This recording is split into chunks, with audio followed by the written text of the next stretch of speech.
Nation.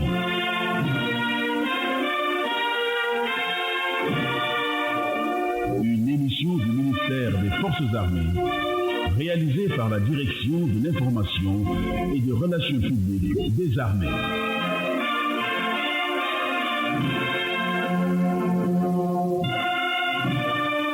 Avec la collaboration technique de la Radio-Télévision du Sénégal. Auditrices et auditeurs de Armée Nation, bonjour, bienvenue dans votre émission radiophonique hebdomadaire La Voix du Djambar, réalisée par la Direction de l'information et des relations publiques des armées depuis le quartier Dial Diop. Le sommaire de ce numéro de Armée Nation est proposé comme suit. La Voix des Djambar. En mini-journal, nous aurons la visite du chef d'état-major général des armées en zone militaire numéro 6 et la fête patronale du 2e bataillon d'infanterie édition 2022 au camp El Haji Omar de Bango.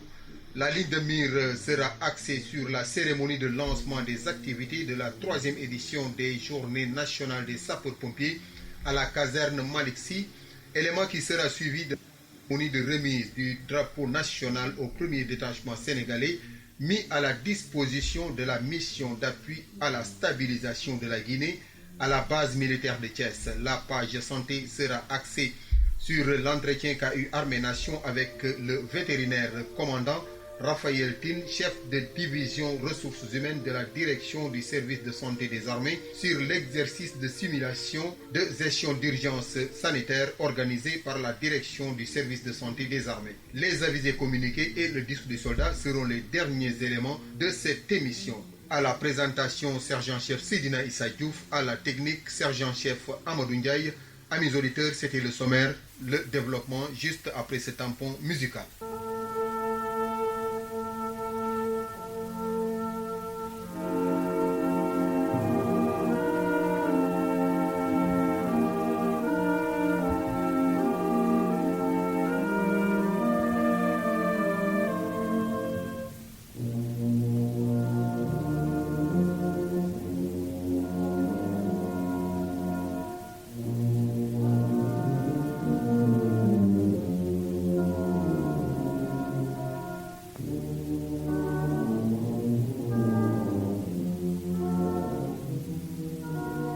Amis auditeurs, comme je vous l'ai annoncé en titre, le général de corps d'armée Cheikh Wade, chef d'état-major général des armées, accompagné des grands commandements et services, a effectué ce jeudi 11 mai une visite périodique en zone militaire numéro 6 de Kolda, où il a été accueilli par le colonel Latif Kamara, commandant la zone militaire numéro 6, au poste de commandement de la dite zone. Il a ensuite visité successivement le PC secteur de Medina Wandifa et le camp Moussa Molo Baldé. Au cours de sa visite, le général Wade a eu droit à un exposé détaillé sur la situation qui prévaut dans la zone militaire numéro 6. À cet effet, il a rencontré les troupes afin de s'enquérir de leurs conditions de vie et de travail. Reportage sergent Ousseynou Diong. À Wandifa, dans le secteur 61 de la zone militaire numéro 6, le général de corps d'armée, Cheikh Wade, chef d'état-major général des armées, a livré à ses hommes un message de soutien, de réconfort, mais surtout de félicitations pour le travail abattu au cours des différentes missions dans la région sud. Aussi a-t-il rappelé à ses troupes que sans la sécurité, on ne peut pas prétendre avoir le développement dans le pays. Vous avez un rôle majeur à y jouer, parce que tout le système d'un pays repose essentiellement sur sa défense et sa sécurité. Lorsqu'il n'y a pas de défense, une bonne défense, lorsqu'il n'y a pas une bonne sécurité, il serait illusoire, voire utopique, de penser à tout développement durable. Il faut d'abord la sécurité, la paix, pour pouvoir aspirer au développement. Donc notre place est bien centrale au sein de ce pays. Après Wandifa, le SEMGA et sa délégation ont fait cap sur le 6e bataillon d'infanterie au camp Moussa Molo Baldé. Au carré d'armes du bataillon, le SEMGA a confirmé l'implantation d'un 2e bataillon du génie militaire dans la zone pour accroître sa montée en puissance avec un soutien consistant et constant pour lui permettre de mener à bien ses missions. Vous avez vu les aspects de soutien qui sont en train d'être déployés pour vous mettre dans ces conditions-là. Également, je vous confirme que le soutien sera renforcé. Parce que tout le reste, j'ai confiance en vous. Je sais que vous savez faire. Vous l'avez prouvé dans les récentes missions. Des générations entières qui sont passées par ici l'ont prouvé également. Aujourd'hui, on ne parle plus de compagnie. On ne parle plus de bataillon. On parle d'une grande zone militaire qui est en train de s'accroître avec la création très prochaine, parce que les constructions ont démarré, d'un deuxième bataillon du génie. Avant de quitter ces hommes, le SEMGA a rappelé aux Djambars la nécessité de maintenir le memento opérationnel, le besoin de préserver les acquis et de les consolider, mais également le besoin de travailler sans relâche pour que les frères d'armes qui sont dans les positions avancées puissent disposer de tout ce dont ils ont besoin pour remplir leur mission convenablement. Kolda, Sergent Ousseinou Diong, Bureau Information et Relations publiques de la zone militaire numéro 6.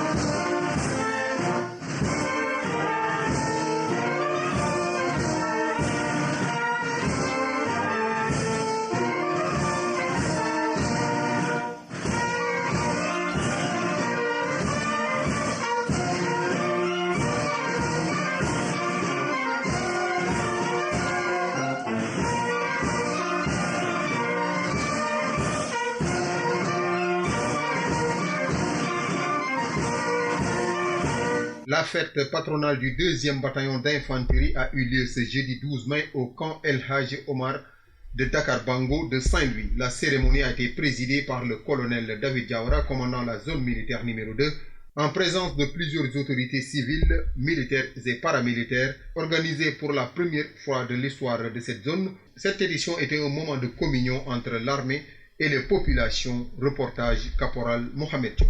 Un décor inhabituel au camp El Hadj Omar de Dakar Bango, des militaires en tenue de parade, le drapeau national accroché dans tous les coins, le tout accompagné par de belles mélodies de la fanfare de la zone militaire numéro 2.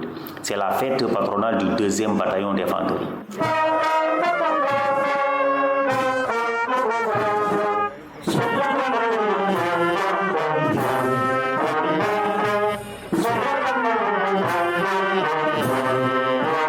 Cette première édition de la fête patronale du 2e bataillon d'infanterie porte le nom de El Hadj Omar Foutiyou Tall.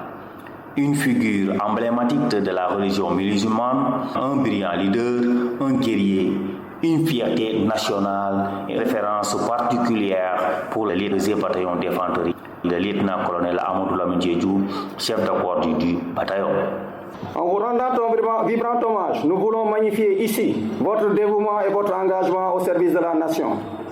Pour garder haut le flambeau du bataillon en restant fidèle à sa devise « Foi, savoir, travail ». Soyez-en sincèrement remerciés. Toutefois, nous ne sommes pas surpris outre mesure de vos excellents résultats car ceci découle d'une symbolique du bataillon représenté ici par l'esprit de corps mais surtout par l'envergure de son parrain. Un éminent homme dont l'histoire qui a déjà fait le tour du monde vous a certes servi de guide mais aussi inspirera encore bien des générations.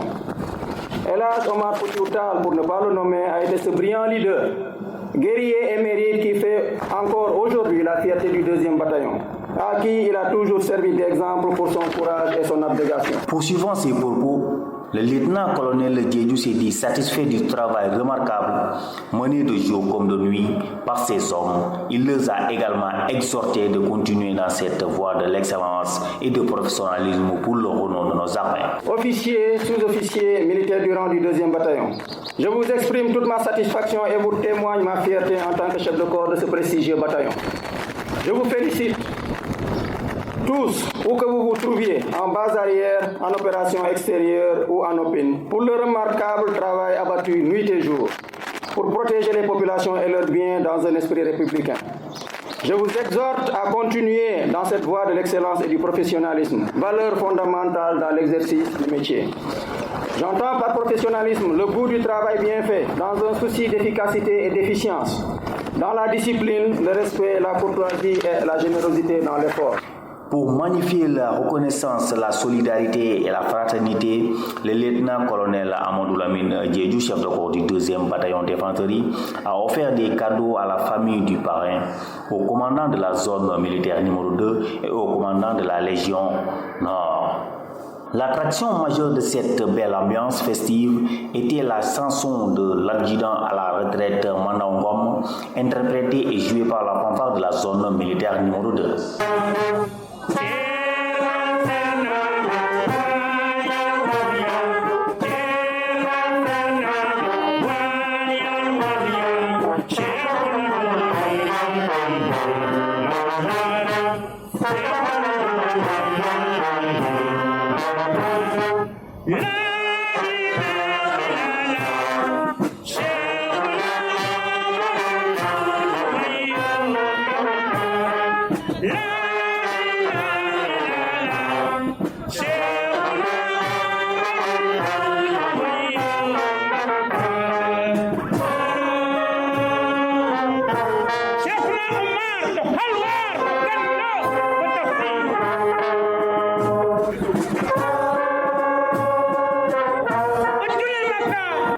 Le 2e bataillon vous donne rendez-vous l'année prochaine pour la 2e édition. Caporal Mohamed Diop, Bureau Information Relations Publiques, zone militaire numéro 2. La Brigade nationale des sapeurs-pompiers a procédé au lancement officiel des Journées nationales des sapeurs-pompiers. Le thème retenu pour cette présente édition est le rôle de la Brigade nationale des sapeurs-pompiers dans la gestion des catastrophes et pandémies. La cérémonie de lancement des festivités a été présidée par M. Antoine Félix Abdoulaye Diop, ministre de l'Intérieur et de la Sécurité publique, en présence de plusieurs autorités civiles et militaires. Suivons ce reportage du caporal-chef Yvette Tchoumsen. 4 mai est la date retenue pour célébrer la journée internationale dédiée aux soldats du feu. C'est dans cette dynamique que la Brigade nationale des sapeurs-pompiers célèbre à son tour pour la 3e fois les Journées nationales des sapeurs-pompiers. Pour cette présente édition, le commandement de la Brigade nationale des sapeurs-pompiers a choisi les dates du 12 et 14 mai avec la coïncidence du Ramadan. Le général de brigade Moksek, commandant la Brigade nationale des sapeurs-pompiers, estime heureux de rendre hommage aux soldats du feu fidèles à leur devise « Sauver ou périr ». Les soldats du feu s'en réjouissent. À leur nom à tous, je voudrais vous exprimer mes différents remerciements, ma profonde gratitude et ma haute considération. J'associe à ces remerciements, vous tous, mesdames, messieurs, qui avez bien voulu, malgré vos stages, sacrifier un peu de votre temps précieux pour répondre à notre invitation à l'occasion de cette journée qui nous est dédiée. En effet, la journée des sapeurs-pompiers est celle-là, choisie à l'international pour rendre hommage aux soldats du feu, après la prise de conscience du rôle tout à la fois important et dangereux qu'ils jouent au quotidien. La cérémonie a été marquée par un dépôt de gerbes à la mémoire des disparus au feu, puis une remise de décoration au personnel militaire de la Brigade nationale des sapeurs-pompiers. Après cette étape, M. Antoine Félix Abdoulaye Diop, ministre de l'Intérieur et de la Sécurité publique, a suivi tour à tour la présentation des chefs de service de cette institution sur les matériels d'intervention placés sous leurs ordres. La projection d'une vidéo retraçant le thème « Rôle de la Brigade nationale des sapeurs-pompiers dans la gestion des catastrophes et pandémies » a retenu l'attention du public venu à saint nombre pour communier avec les soldats du feu. Un thème bien approuvé par M. Antoine Félix Abdoulaye Diop. Je me réjouis de la pertinence du thème retenu cette année. Le rôle des sapeurs-pompiers dans la gestion des catastrophes et des pandémies dans un contexte mondial marqué par la diversité et la gravité croissante des catastrophes naturelles, notamment les catastrophes sanitaires, qui font que la protection civile constitue un véritable défi de développement pour les États. Partie intégrante de leur mission dans laquelle il est clairement indiqué, la Brigade nationale des sapeurs-pompiers concourt avec les autres services concernés à la gestion des catastrophes et à la protection de l'environnement. Le ministre de l'Intérieur et de la Sécurité publique a par ailleurs évoqué les efforts consentis par les soldats du feu. Mesdames et messieurs, de jour comme de nuit, dans des circonstances qui sont le plus souvent liées à des dangers majeurs, les sapeurs-pompiers sont au service des populations et parfois au péril de leur vie. Oui, officiers, sous-officiers, gradés et sapeurs, vous êtes toujours là, prêts à risquer votre vie pour sauver celle des autres. Cet engagement, votre engagement nous oblige. Il oblige la nation reconnaissante à vous assurer les conditions de travail à la hauteur du temps donné et des sacrifices consentis. Cette fête était aussi une occasion de rendre hommage au personnel de la Brigade nationale des sapeurs-pompiers pour service rendu à la nation. Devant le front des troupes, certains ont été décorés au grade de l'Ordre national du Lion et à la médaille d'honneur du sapeur-pompier. L'adjudant-chef Ousmane Diédiou, récipiendaire. Tout d'abord, je rends grâce au bon Dieu. Je remercie l'ensemble du gouvernement, en passant par le ministre de l'Intérieur, sans oublier la Brigade nationale des sapeurs-pompiers qui a voulu m'accorder une distinction parmi tant d'autres. Je dis merci à tout le monde et aussi sans oublier ma petite famille, madame, tout le monde, mes classes et l'ensemble du personnel du ministère de l'Intérieur aussi. Le lancement des journées des sapeurs-pompiers a réuni la grande famille des soldats du feu, anciens, parents, amis et proches dans la convivialité. Le choix du thème retenu cette année fait appel aux efforts consentis par la Brigade nationale des sapeurs-pompiers pour une meilleure prise en charge des catastrophes naturelles. Des journées portes ouvertes et une randonnée pédestre sont au rendez-vous le 14 mai pour clôturer les activités des Journées nationales des sapeurs-pompiers.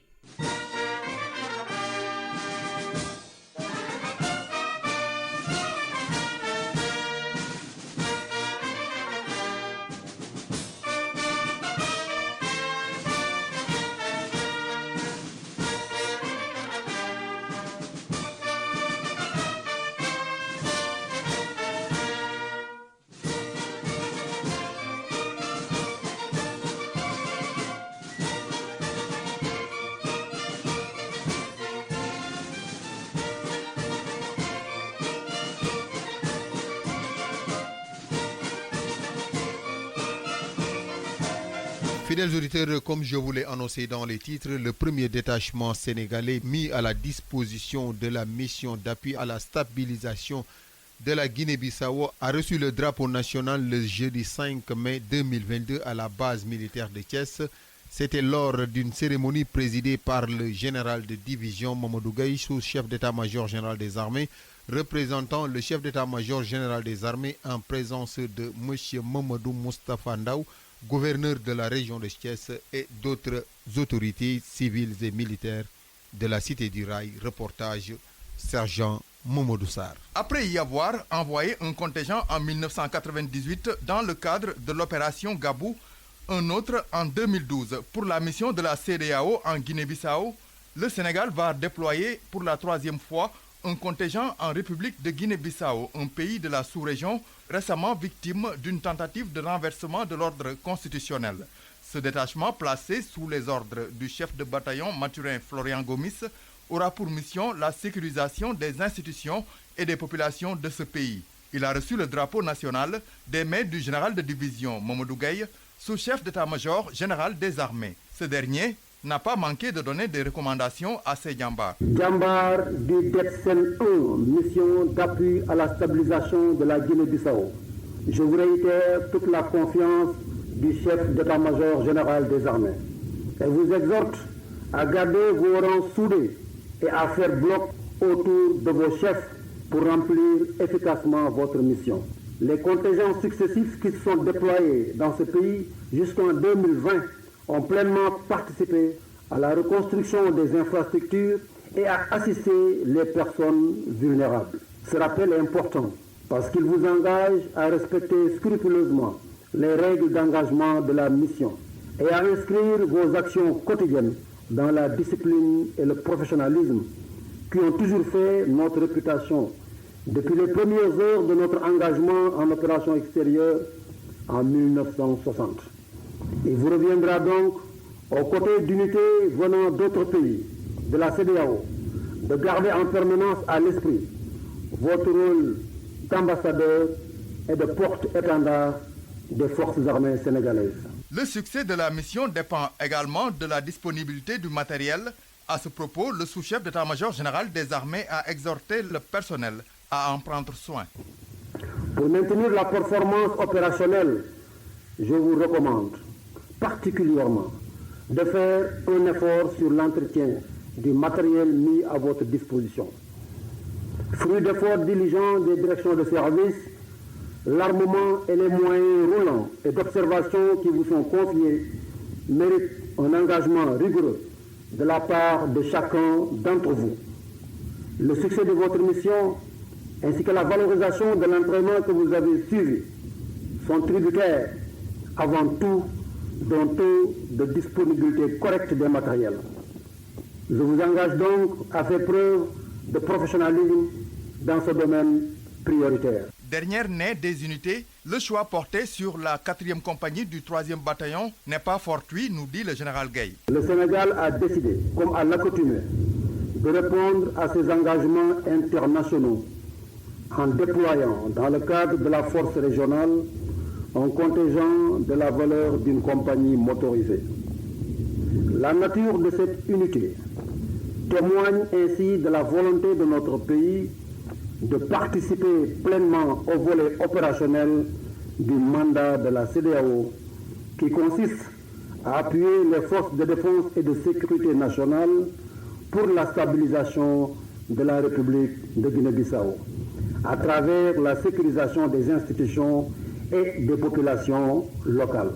Officiers, sous-officiers, militaires du rang, du DETSEN 1, mission d'appui à la stabilisation en Guinée-Bissau, le choix porté sur vous, qui formez la dernière née des unités du 3e bataillon d'infanterie, n'est pas fortuit. En effet, après avoir déjà suivi un entraînement soutenu au centre d'entraînement tactique capitaine Abdoulaye Ngom dès septembre 2021, dans le cadre du programme annuel de préparation opérationnelle de l'armée de terre, et ayant fait l'objet d'une dotation matérielle conséquente pour sa montée en puissance, la 4e compagnie se positionne comme une unité tout à fait apte à contribuer au retour de la paix et de la stabilité en République de Guinée-Bissau. Composé de 150 hommes, dont 2 personnels féminins, ces ambassadeurs du Sénégal en terre étrangère doivent cultiver l'esprit de corps et faire preuve de solidarité en toutes circonstances pour le succès de la mission, leur a rappelé le général Gueye.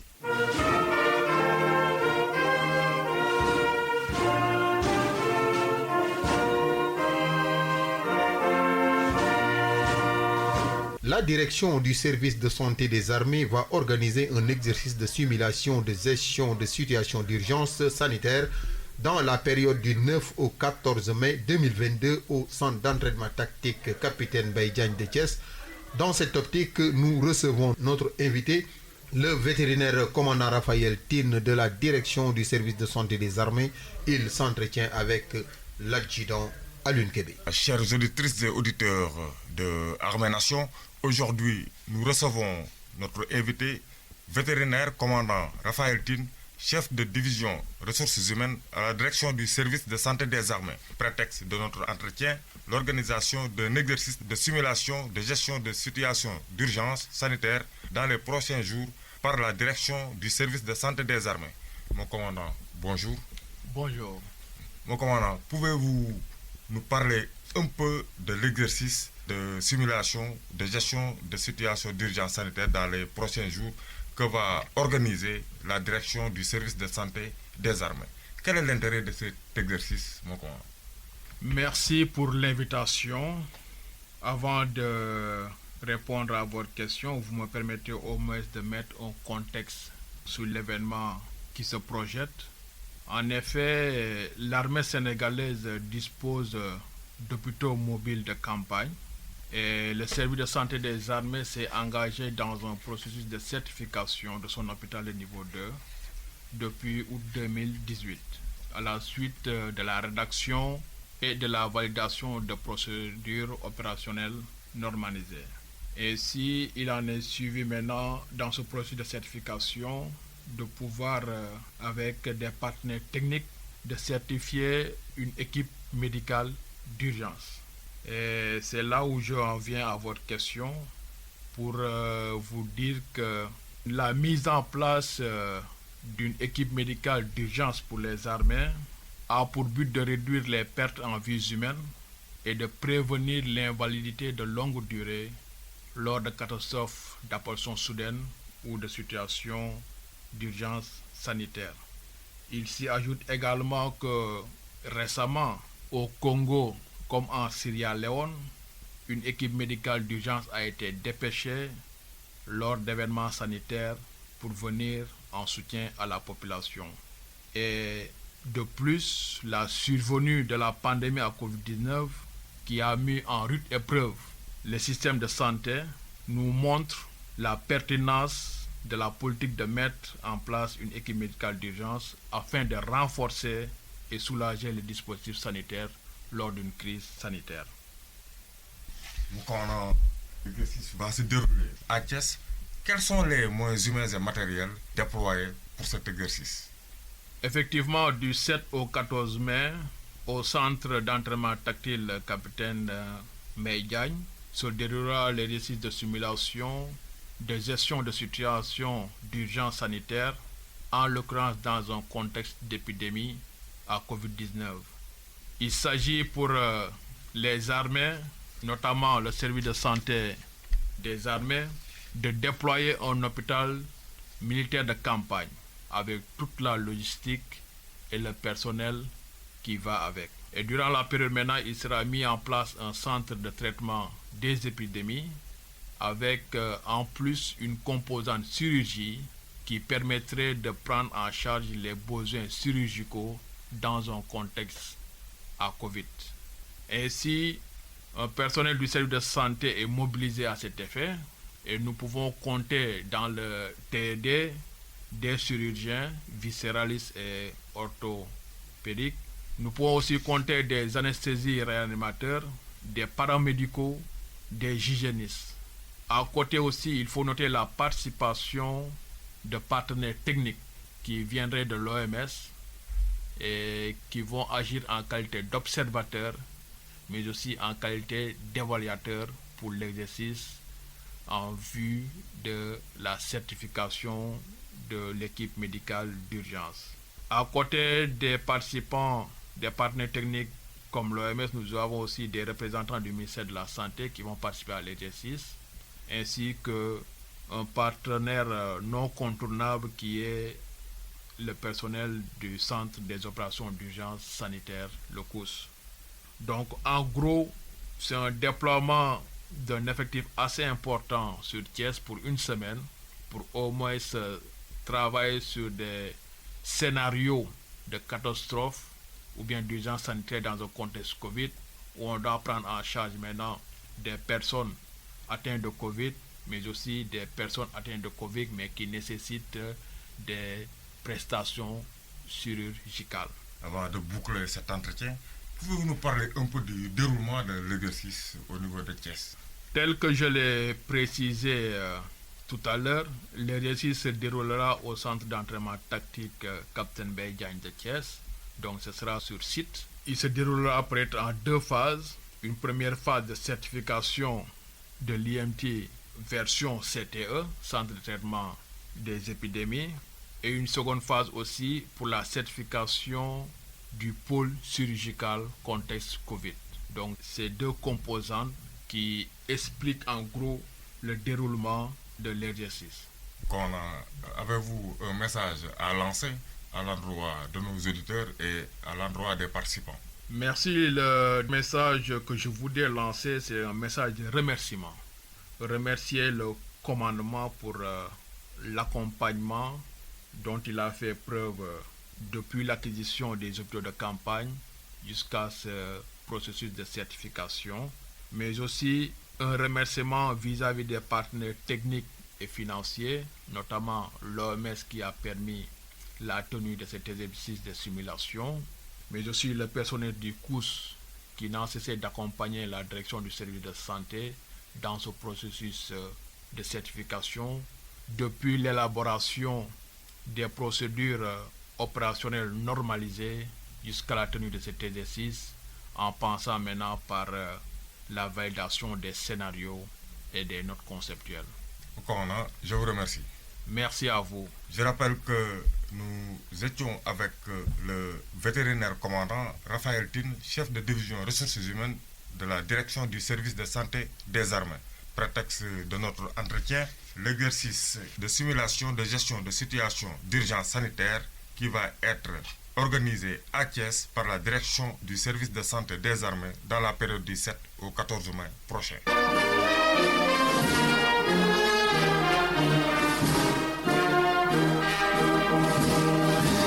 Nous vous laissons momentanément avec le soldat de deuxième classe, Cheikh Omar Samb, dans les avisés communiqués. Les résultats sportifs de la semaine du 2 au 8 mai 2022 s'établissent comme suit. En basketball, 12e tour du championnat national au stadium Marius Ndiaye, l'ASFA bat Sibac sur le score de 67 à 58. En handball, match comptant pour la 8e journée du championnat d'élite au stadium Iba Mar Diop, l'ASFA bat Jeanne d'Arc sur la marque de 27 à 17. Enfin, pour la 6e journée du championnat A15 de rugby au terrain de Bel-Air, l'ASFA s'impose également à Yoff sur le score de 24 à 4. Fidèles auditeurs, c'était tout pour vos résultats sportifs. On se donne rendez-vous la semaine prochaine. Mbokki auditeurs yi ñuy déglu ci seen rubrique passeport li ko dalee ci ñaari fan jàpp juróom-ñetti fan mbokki auditeurs yi ñuy déglu ci seen émission Armée Nation ñu dikk ak yéen ci seen rubrique passeport li ko dalee ñaari fan jàpp juróom-ñetti fan ci weeru mai 2022 fukki fan ak ñaar ci tuuru championnat national yu basketball ASFA moo mujjee daan Sibac 68 ci 58 foofu ca stade Marius Ndiaye. bu ñu demee ci handball ASFA moo mujjee jël raw gàddu bi ci kaw Jeanne d'Arc ci juróom-ñetteelu fan ci weeru mai 2022 foofu ca stade Iba Mar Diop. ci championnat wu A15 yu rugby nag ASFA daal dina jël raw gàddu gi ci kaw Yoff ci juróom-benneelu fan ci championnat foofu ca terrain bu Bel-Air. bokki déglukat yi lii lañ leen indiloon ci seen rubrique passeport ñu ngi leen di jox dig daje ba beneen yoon.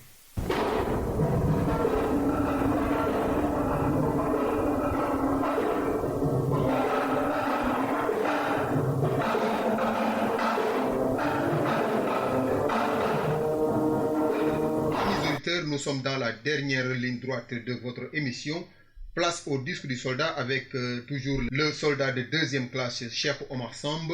Armée Nation souhaite une excellente écoute à l'adjudant-chef en retraite Moussa Koulibaly, au sergent-chef Rokhaya Diouf de l'intendance des armées, au sergent Fatou Bintou Ndaw du bataillon du matériel.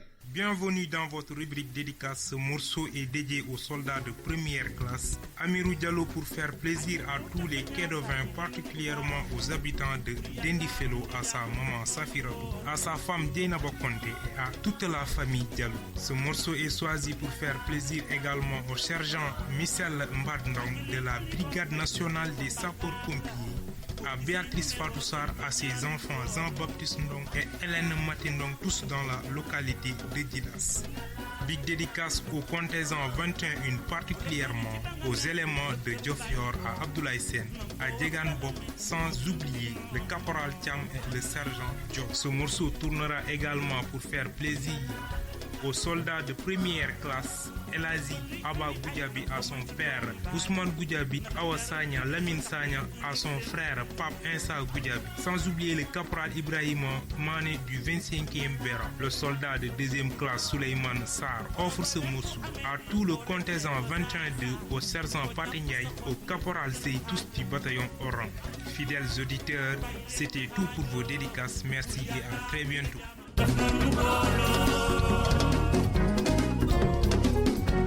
Suñu bëggee lu ñu song daal nañu gën a di jàppante waat suñu bëggee lu ñu song daal nañu gën a di jàppante waat ñun suñu bëggee lu ñu song daal nañu gën a di jàppante waat ñun suñu bëggee lu ñu song daal nañu gën a jàppante waat nit ku baax ku la yëg nang fa dem jàppante moom luy dugg ci na ko yëg ndax da lay moytu loo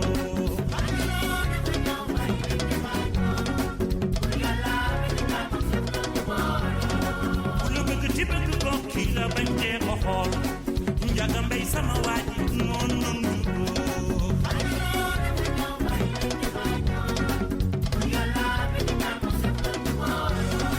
nag bu baax ñi fi nekkoon te wan na ñu yoon we njaga mbay sama waaj noon noon juddoo bàyyi leen di xaajoo pour yàlla bi da jaamal daf doon booloo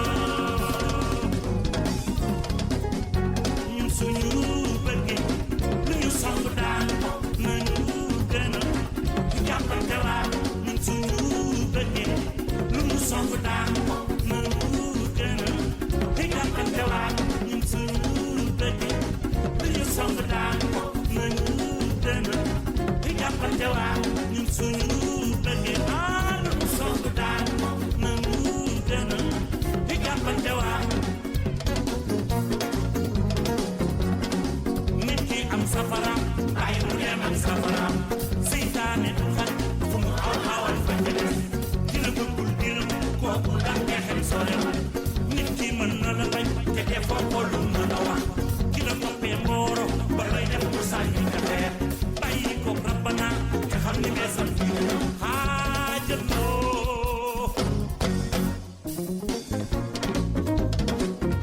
képp ku la yéene lu ñaaw yow laa looy def bu ko wax seytaane waxul dëgg waaye yàq nay xalaat sababu di may géey Papa Si c'est Mariama Ndiaye man nit ki am sabara. Fidèles auditeurs, nous voilà à la fin de la Voix du Départ. Nous vous souhaitons un excellent week-end et vous donnons rendez-vous dans un nouveau numéro d'Organisation. Vous aviez à la présentation sergent chef Sidine Sadio et du sergent chef Amadou Ndiaye à la présentation.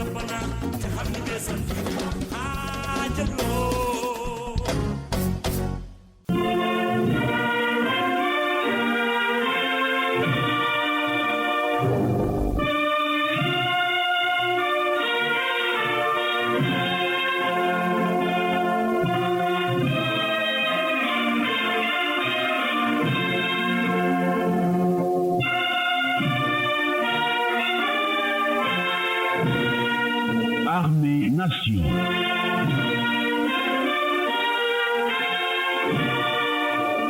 Une émission du ministère des Forces armées, réalisée par la Direction de l'information et des relations publiques des armées.